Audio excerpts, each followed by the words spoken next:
रानो चिड़िया की बेटी गुड़िया जब से अंडे से निकली थी वो उड़ नहीं सकती थी। वो एक अपाहिज चिड़िया थी। रानो चिड़िया जब भी भोजन लेने जाती अपनी बेटी को अपने कंधों पर बिठाकर लेके जाती थी। गुड़िया बेटी, अब मैं बहुत थक गई हूँ, मैं तुम्हें मजीद नहीं उठा सकती। मैं भोजन लेने अकेली जाती हूँ और भोजन लेकर सीधा यहाँ आऊंगी। मुझे पता है मम्मा, मुझे पता है मैं आप पर बोझ हूँ। सब पक्षियों के बच्चे बड़े होकर अपने माता पिता की खिदमत करते हैं। मैं सिवाय दाना खाने के कुछ भी नहीं कर सकती। गुड़िया बेटी, कितनी बार समझाया है ऐसी बातें मत किया करो। दूसरों के लिए तुम जो भी हो, तुम मेरी बेटी हो, मेरी औलाद हो, बोझ नहीं हो मुझ पे। फिर रानो चिड़िया वहाँ से दाना लेने चली जाती है। सामने वाले पेड़ पर बैठे हुए जग्गू कौवा, कीकी कबूतर गुड़िया को देख रहे थे। कीकी कीकी, वो देखो सामने चिड़िया आंटी की अपाहिज बेटी बैठी है। चलो चलो उसको हम तंग करते हैं। फिर वो दोनों शरारती पक्षी, गोरी कवि का बेटा जग्गू कौवा, कबूतर का बेटा कीकी, गुड़िया के पास आ जाते हैं। जग्गू गुड़िया को पीछे से चोंच मारता है और फिर पीछे हट जाता है। जाओ जाओ, तुम दोनों यहाँ से जाओ, मुझे फिर से तंग करने आ गए हो। गुड़िया ऐसे जग्गू से जब बात कर रही थी तो कीकी पीछे से चोंच मारता है।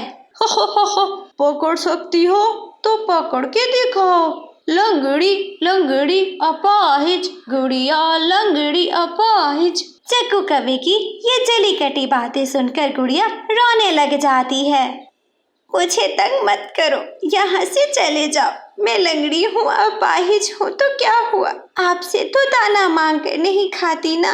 कुकू, जग्गू दोस्त, चलो नीचे आओ, नीचे पत्थर पड़े हैं, हम इस अपाहिज को पत्थर मारते हैं। फिर जग्गू और कीकी जमीन से पत्थर उठा उठा कर गुड़िया को मारने लग जाते हैं। एक पत्थर गुड़िया के सर में लगता है। गुड़िया के सर से खून बहना शुरू हो जाता है। कीकी, जल्दी जल्दी से हम यहाँ से भाग चलते हैं, इसके सर से खून निकल रहा है।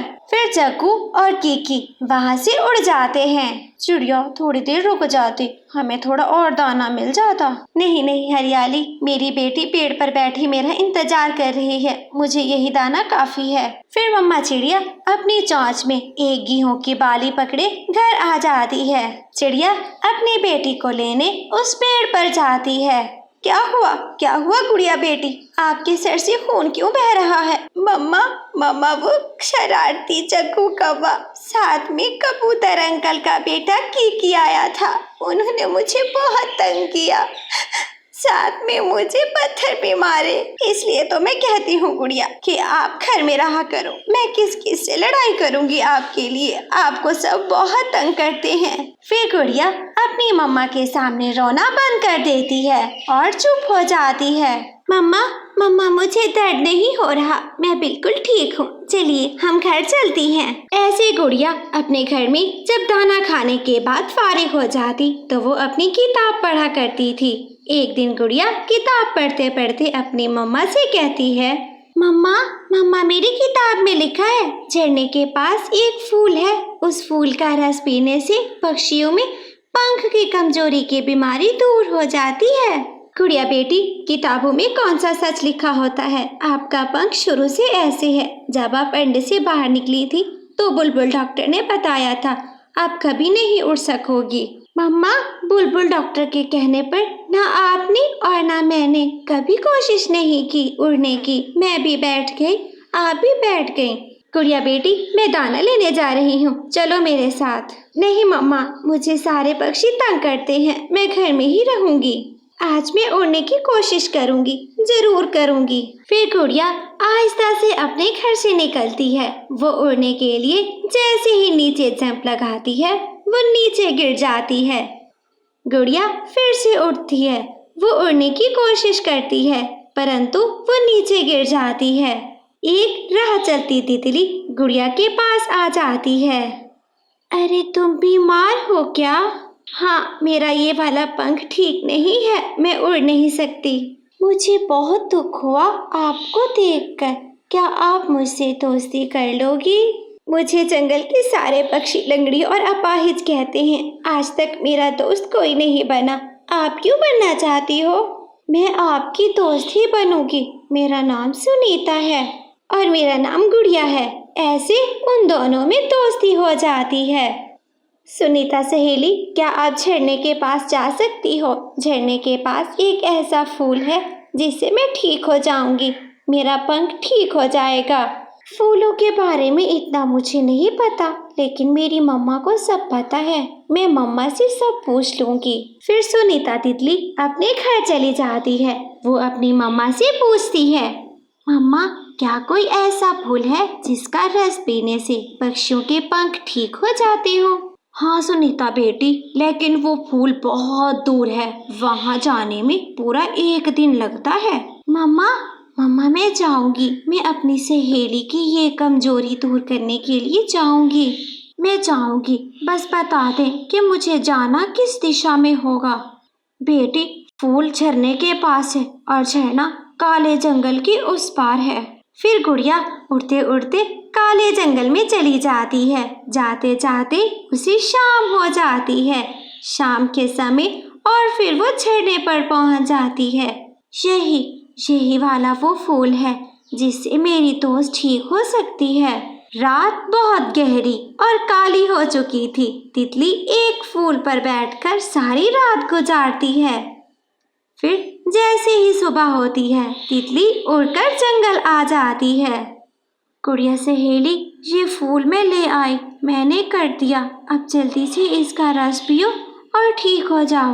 फिर सुनीता तितली उस फूल का रस दे देती है। फूल का रस जैसे ही गुड़िया के मुंह में जाता है, गुड़िया को ऐसे महसूस होता है जैसे उसके शरीर में जान आ गई हो। गुड़िया का पंख बड़ा और बिल्कुल ठीक हो जाता है। गुड़िया चारों तरफ उड़कर दिखाती है। लो, मैं उड़ गई। मैंने उड़ना सीख लिया। अब मैं लंगड़ी नहीं हूँ, मैं अपाहिज नहीं हूँ, मैं बिल्कुल ठीक पक्षी हूँ।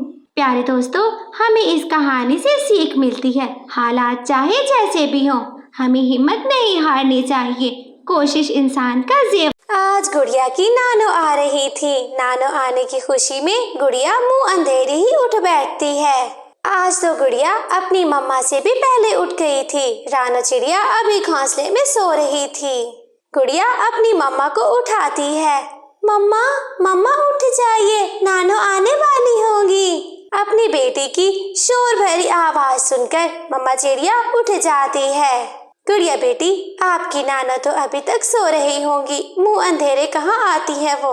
मम्मा नानो ने वादा किया था कि जब वो आएंगी तो मेरे लिए गुड़िया लेकर आएंगी। अच्छा, तो ये बात है। मेरी गुड़िया बेटी को अपनी गुड़िया का इंतजार है, नानो से मिलने की खुशी नहीं है। नहीं मम्मा, मैं ज्यादा प्यार तो नानो से करती हूँ, गुड़िया से तो सिर्फ खेलती हूँ। अच्छा ठीक है, ये लो 50 रुपए, जाकर दुकान से दूध ले आओ, मैं चावल चढ़ाती हूँ। आपकी नानो को ठंडी ठंडी खीर देंगे हम। ठीक है मम्मा, बस मैं यूं गई और यूं आई।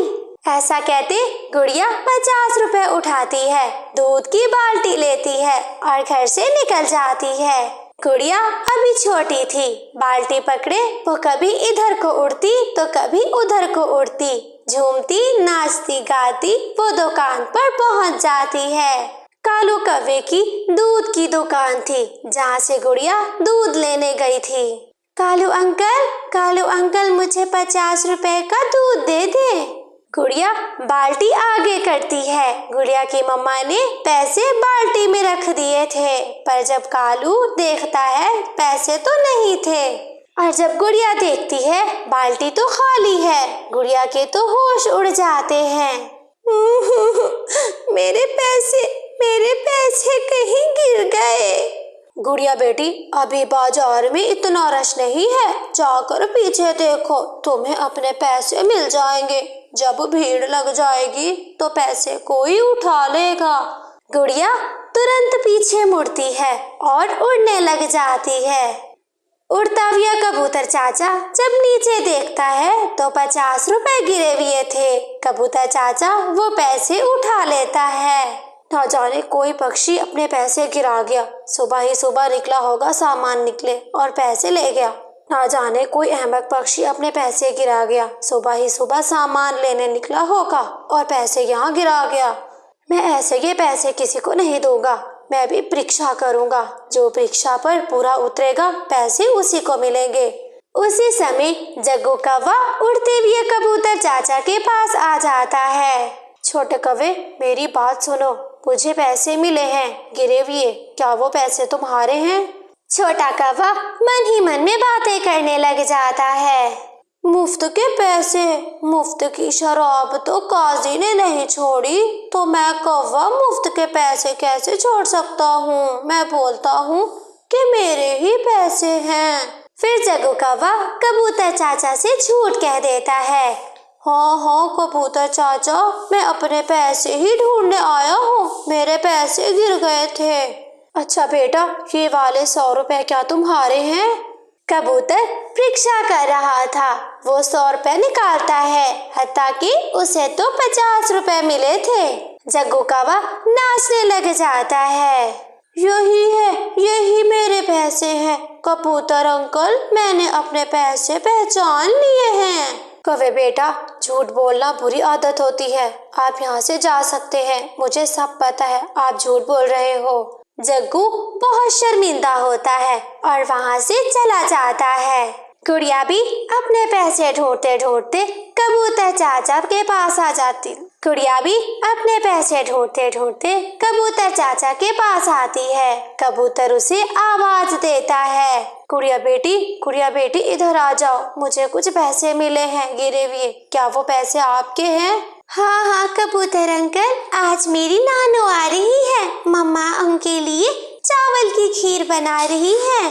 मम्मा ने मुझे दूध लेने भेजा था और मैं अपने पैसे यहाँ पर गिरा गई हूँ। कबूतर जग्गू कौवे की तरह उसको भी 100 रुपए का नोट दिखाता है। यही है ना आपके 100 रुपए? मुझे यही गिरे हुए मिले हैं। नहीं नहीं अंकल, ये तो किसी और के गिरे होंगे। मेरे तो सिर्फ 50 रुपए थे। ये 100 रुपए मेरे नहीं है। ऐसा कहते गुड़िया वहाँ से उड़ जाती है। कबूतर उसे पीछे से आवाज देता है। रुक जाओ गुड़िया बेटी, मैं सिर्फ सच जानने के लिए आपको 100 रुपए दिखा रहा था। ये रहे आपके 50 रुपए। जाकर दूध लाइए। कबूतर चाचा की ये बात सुनकर गुड़िया तो खुश हो जाती है। अंकल, मेरी मम्मा कहती है कि हमें लालच करके झूठ नहीं बोलना चाहिए। अगर मैं लालच करती, 100 रुपए लेने की कोशिश करती, तो अपने 50 रुपए से भी जाती। गुड़िया बेटी, ऐसे ही हमेशा सच बोलती रहना, कभी झूठ मत बोलना। फिर गुड़िया उन पैसों से दूध लेती है और जल्दी से घर आ जाती है। घर जाकर देखती है तो उसकी नानो भी घर आई हुई थी। गुड़िया घर जाती ही अपनी नानो के गले लग जाती है। मेरी गुड़िया, मैंने बहुत याद किया था अपनी गुड़िया को। बहुत प्यार आता था तुझ पे मेरी गुड़िया। और मैंने भी अपनी नानो को बहुत मिस किया था। फिर वो चावल की खीर खाते हैं, मजे मजे की बातें करते हैं। प्यारे दोस्तों, हमें इस कहानी से सीख मिलती है कि कभी झूठ नहीं बोलना चाहिए, हमेशा सच बोलना चाहिए। रानो चिड़िया दूर से माही झील को अपने घर से आता देखती है तो वो डर जाती है। चिड़िया तेजी से उड़ते हुए अपने घर आती है। घर आकर देखती है कि उसकी बेटी खून में लथपथ पड़ी है। मेरी गुड़िया, क्या हुआ? आपको किसने घायल कर दिया? मम्मा वो दुष्ट चील आई थी। वो मुझे खाना चाहती थी। मैंने खुद को खाने से तो बचा लिया, पर वो मेरा पंख घायल कर गई। मम्मा, उसने मुझे बहुत जोर से पंजा मारा। अगर ये सब ऐसे ही चलता रहा तो वो दुष्ट चील जंगल के सारे छोटे पक्षियों को खा जाएगी। मम्मा चिड़िया बहुत परेशान थी। परेशानी में वो अपने पड़ोसी तोते के पास जाती है। तोते भैया, हमें उस चील का मुकाबला करना होगा, हमें उससे लड़ना होगा। इस तरह तो वो हमारे बच्चे खा जाएगी। हमारे बच्चे सुरक्षित नहीं हैं। चिड़िया, हम छोटे पक्षी उस बड़ी चील का कैसे मुकाबला करेंगे? ये सब बहुत मुश्किल है और मुझसे तो बिल्कुल भी नहीं होगा। अगर हम सब ऐसे ही डरते रहे तो वो बड़ी चील हमारे बच्चे तो क्या, अब बाद में हमें भी खा जाएगी और जंगल में कोई नहीं बचेगा। फिर मम्मा चिड़िया रोते हुए कबूतर के पास जाती है। कबूतर के पास जाकर उसको सारी बात बताती है। मगर वो अभी तक मेरे घर नहीं आई है तो मैं क्यों दुश्मनी मोल लूं उससे। कबूतर भैया, वो चील हमारी जन्म जन्म से दुश्मन है, वो हमारे बच्चे खा रही है। क्या आप ऐसे बैठे रहोगे हाथ पे हाथ धरे, आप कुछ नहीं करोगे? देखो रानो चिड़िया, मुझे उस चील से बहुत डर लगता है, मैं उसका सामना नहीं कर सकता। चिड़िया वहाँ से चली जाती है और वो समझ जाती है कि अब उसे उस चील का सामना अकेले में करना होगा। चिड़िया योजना बनाती है। चिड़िया जंगल में रहने वाली दूसरी शीला चील के पास जाती है। चिड़िया चिड़िया, खुद ही मेरे पास चल के आ गई हो, जिंदगी से प्यार नहीं है तुम्हें क्या? शीला चील जी, जिंदगी से प्यार तो क्या, वो माही चील मेरे दोनों बच्चों को खा गई है और अब वो मुझे खाने वाली है। मैं चाहती हूँ कि आप ही मुझे खा लो, मेरा मांस आप खा लो, आप बहुत अच्छी चील हो। चिड़िया, क्या मैं वाकई में अच्छी चील हूँ? हाँ, जब मैंने माही चील को ये बताया कि मैं शीला चील का भोजन बनूंगी तो वो आपको बुरा भला कहने लग गई और तो और उसने कहा कि वो आपसे ज्यादा ताकतवर और शक्तिशाली है। मुझसे कोई दूसरी शक्तिशाली चील तो हो ही नहीं सकती। शीला चील जी, मेरी मरने से पहले एक ही इच्छा है, मैं चाहती हूँ कि आप और शीला चील एक दूसरे का मुकाबला करें। मैं देखना चाहती हूँ आप ज्यादा ताकतवर हो या फिर वो। ठीक है, तो फिर जाकर बता दो उसको, मैं कल शाम उससे मुकाबला करने आ रही हूँ। ठीक है शीला चील जी, अब मैं चाहती हूँ मीठे मीठे फल खाती हूँ ताकि मेरा मांस और भी मीठा हो जाए और आपको खाने में मजा आए। चिड़िया वहाँ से उड़ती है। वो फिर माही चील के पास जाती है। मुझे पता है आप हैरान हो कि मैं आपके पास क्यों आई हूँ, मैं आपको कुछ बताने आई हूँ। बताओ बताओ, क्या बताने आई हो छोटी चिड़िया, ऐसी क्या बात है? कल मेरे पास घने जंगल से शीला चील आई थी जो मुझे बता रही थी कि वो कल शाम में आकर आपसे लड़ाई करेगी, आपको मारकर जंगल की वो सरदार बन जाएगी। वो बूढ़ी शीला चील मुझे कभी नहीं मार सकती। अगर तुम शीला चील से जीत गई तो मैं तुम्हें इनाम में अपनी बेटी खाने के लिए दूंगी। फिर समझो मैं जीत गई, बस कल शाम आने दो। फिर चिड़िया घर चली जाती है। दोनों चीलें अब बहुत गुस्से में थीं। अगले दिन चिड़िया घने जंगल में पहुंच जाती है। घने बादल साथ में बारिश आना भी शुरू हो जाती है। चिड़िया एक पेड़ की डाल पर बैठ जाती है। शीला चील भी वहां पर आ जाती है। कहाँ है वो कमजोर माही चील, मैं अभी देखती हूँ उसे। वो सामने वाला घर माही चील का है, मैं अभी बुला कर लाती हूँ। चिड़िया माही चील को बुला कर लाती है। बूढ़ी चील, अभी भी समय है, चली जाओ यहाँ से, वरना मैं तुम्हें मार डालूंगी। मैदान सज चुका है, बारिश में लड़ाई का मजा और ज्यादा आएगा। फिर दोनों चीलें एक दूसरे पर टूट पड़ती हैं। लड़ाई शुरू हो जाती है। मेरी चोंच छोड़ दो, पहले तुम मेरा पंख तो छोड़ो। 1 घंटे की लड़ाई के बाद माही चील शीला चील को मार देती है और माही चील का पंख घायल हो चुका था। चिड़िया, मैंने शीला चील को मार दिया है, मर गई है शीला चील।